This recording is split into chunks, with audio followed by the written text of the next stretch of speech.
구원은 하나님께 있습니다. 하나님께서 우리를 택하시고 또 하나님의 은혜를 주셔야만이 우리가 하나님께 나올 수 있고 또 예수 그리스도를 믿을 수 있습니다. 죄 때문에 죄인은 하나님을 볼 수가 없어요. 그리고 하나님을 스스로 찾을 수가 없습니다. 이것이 바로 성경의 진리입니다. 스스로 찾는 것 같지만 하나님이 계획하신 사람, 또 하나님 찾고자 하시는 그 마음을 주셨기 때문에 그들의 마음이 열리고 교회로 오게 되는 거죠. 오늘 새로 오신 분도 3, 4년 정도 교회를 안 다니셨다고 하는데 그러면서 이제 우리 교회를 보시고 이제 지나가다가 오시게 된 거죠. 포천에서는 교회를 다녔었다 하는데 하나님은 그렇게 뭐 오래가 됐던 짧게가 됐던 자주 다니던 마음 가운데 처음 예수 믿던 아니면 교회 다니다가 교회를 나오던 뭐든지 간에 하나님이 우리에게 마음을 주셔야 돼요. 마음을 주시지 않으면 절대 스스로는 하나님을 찾을 수가 없습니다. 그러니까 사람은 죄인은 이 강팍한 마음이라 하잖아요. 마음이 굳어 있습니다. 그래서 결코 굳은 마음들은요, 그러니까 하나님을 찾을 수 없어요. 그러다 보니까 하나님은 이 굳은 마음들을 이제 이렇게 부들부들한 마음을 주시기 위해서 대부분 다 어떤 경우냐면 어려움들을 주세요. 환난과 어려움들이 딱 닥칠 때, 질병이 찾아왔을 때, 내 인생에 내가 스스로 해결할 수 없는 문제를 하나님이 은혜로 던져주세요. 그랬을 때 사람들은 자기가 지금까지 뭔가 돈이 있어서 해결하고 뭐 내가 어디 나와서 해결하고 내가 누굴 알아서 해결하고 뭐 이렇게 자기가 해결할 수 있는 것들이 있을 때는요, 사람은 교만합니다. 그러니까 내가 교만 이렇게 써 있지 않지만 자신도 모르게 교만과 자부심은요, 이 자부심은 이 동면의 양면입니다. 그래서 나는 할 수 있어, 내가 할 수 있어, 뭐 다 할 수 있는 것 같지 막 하는 것. 어떻게 보면 하나님 없을 때 그것은 교만이 됩니다. 그래서 이 교만한 사람들, 자기 스스로가 무엇이든지 해결할 수 있는 사람들이요, 마음 가운데는 하나님이 있을 자리가 없어요. 굳은 사람들이죠. 근데 어느 순간 하나님께서 구원하기로 작정하신, 하나님이 은혜 주시기로 작정하는, 구원하기로 작정하신 분들은요, 하나님 택하신 분들은요, 그들에게 어느 순간에 이 마음을 무너뜨릴 만한 그런 문제거리들을 주는 거예요. 그래서 자존감이 무너지고 어떤 문제 때문에 다 할 것 같이 생각했다가 이제 내가 할 수 없구나. 건강으로도 할 수 없고 나이로도 할 수 있고 돈도 없어서 할 수 없고 내가 뭐 어떤 것도 할 수 없는 그 어떤 문제가 내 스스로가 이렇게 무너버리는 경우. 근데 그것이 오히려 보면 하나님께 나오는 사람은요, 은혜의 길이에요. 그래서 하나님께서 그 굳은 마음들을 이제 흐물흐물하게, 그래서 나는 어느 순간에 사라지고 누군가 내 문제를 해결해 줄, 누군가 나를 구원할, 누군가 나에게 무엇인가 위로해 줄 그런 어떤 이렇게 존재를 찾을 수 있도록 마음이 그렇게 걸려요. 그런데 이제 그때 하나님을 탁 찾게 되는 거죠.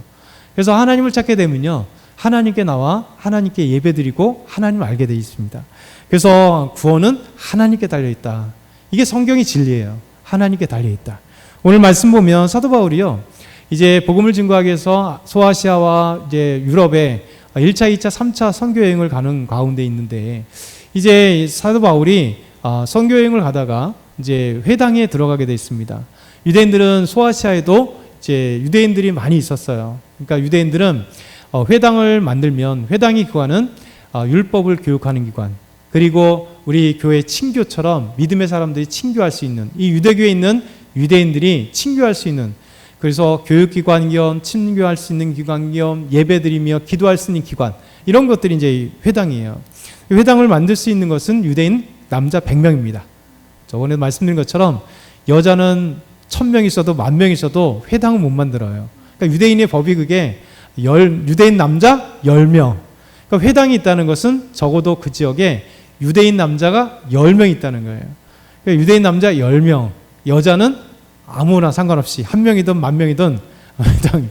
이게 당시에 회당을 지을 수 있는, 만들 수 있는 조건입니다. 그리고 여기도 마찬가지로 사도 바울이 가는 곳에 회당이 있다는 것은 적어도 그곳에 유대인이 남자가 10명 이상이 있다는 거예요. 그래서 10명 이상 있으니 회당이 지어지고, 회당이 만들어지던 어떤 빌려서 하든 상관없이 그 회당에서 예배도 드리고 안식일마다 와서 성경을 읽고, 그리고 그 성경을 배우고, 그리고 서로 믿음의 교제를 나눌 수 있는 이 회당이 있습니다. 그래서 이 회당에 가서도 사도 바울은 동족이었던 유대인들에게, 아니면 이방인이지만 유대교에 이제 들어온 사람들, 그 사람들이 같이 회당에 모였을 때 그 회당의 사람들에게 이제 복음을 증거하게 됩니다. 오늘 43절에 보면 이렇게 말씀하죠. 같이 읽어볼까요?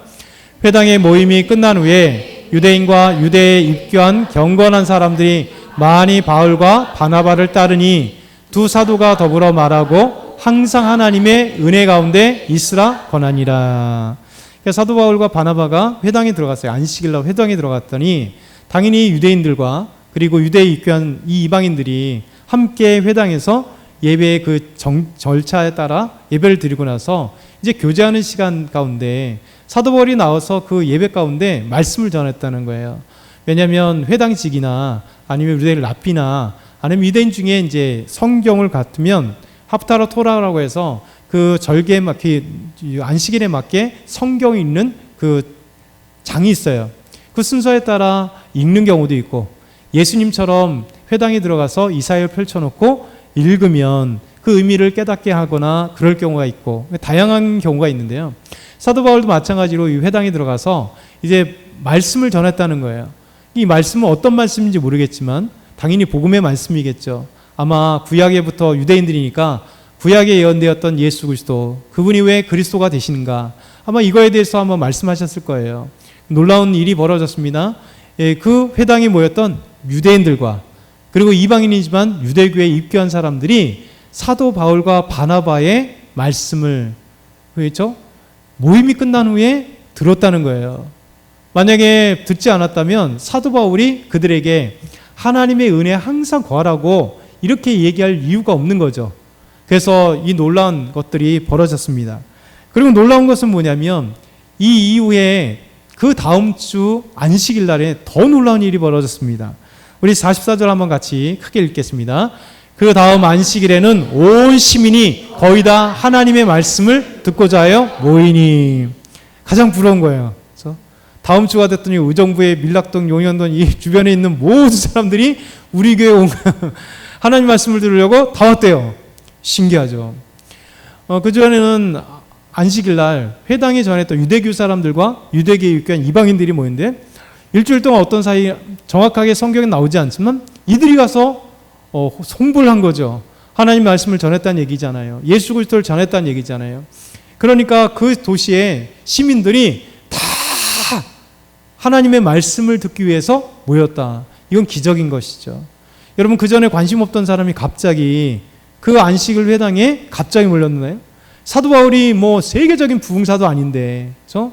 고린도 교회는 그러잖아요. 편지로는 야 진짜 기가 막히게 썼는데 와보니까 설교를 해놓고 말에는 조라다. 설교를 못한다는 거예요.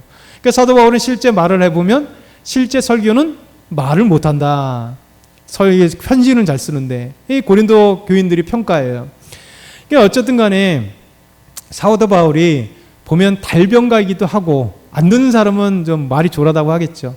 그럼에도 불구하고 아무리 그가 달변으로 설교를 한들 설교의 대상자들은 회당에 있는 사람들일 거잖아요.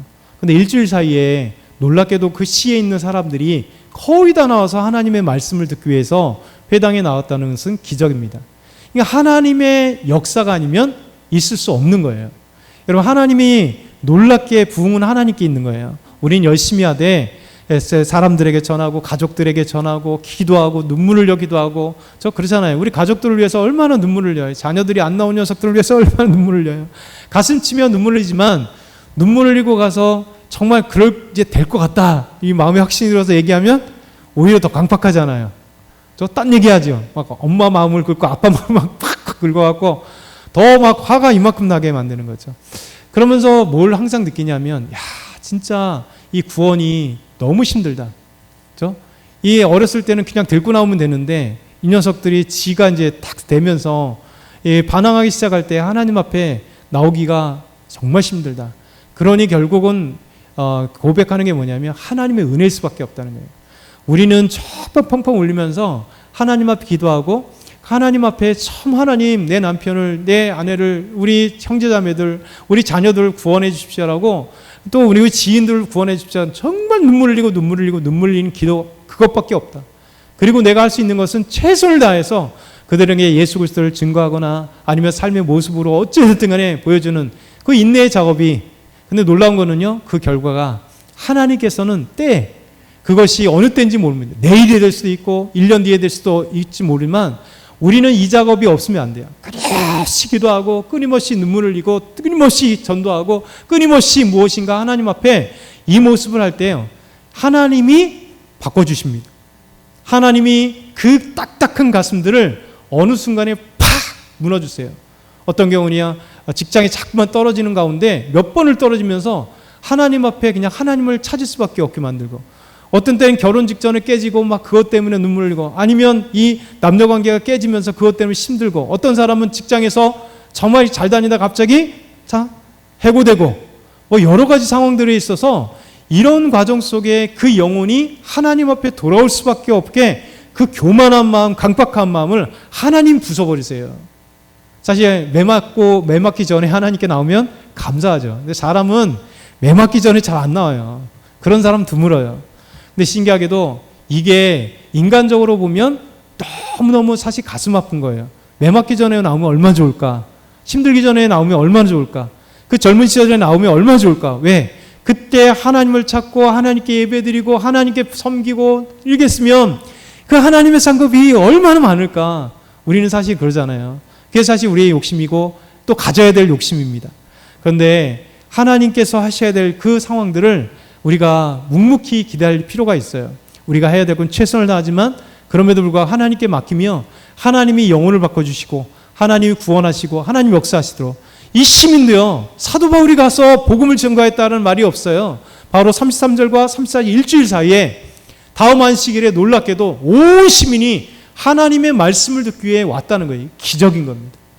여러분, 교회 부흥이나 역사는요, 하나님이 이끌었어요. 그래서 우리는 기도하는 거예요. 우리가 전도하는 것이고 기도하는 거고 하나님 나아가는 거예요.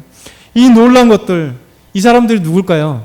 이 사람들은 하나님을 모르는 사람들이에요. 지금까지 우상에 쩌들었던 사람입니다. 태어나면서 그들은 그리스 로마 신들만 보고 신전만 받고 그곳에서 제사 드렸고 그 신들이 단 줄 알고 봤던 사람들인데, 그 사람들이 어느 순간에 하나님의 말씀을 듣기 위해서 왔다는 이 기적이 일어나는 거예요.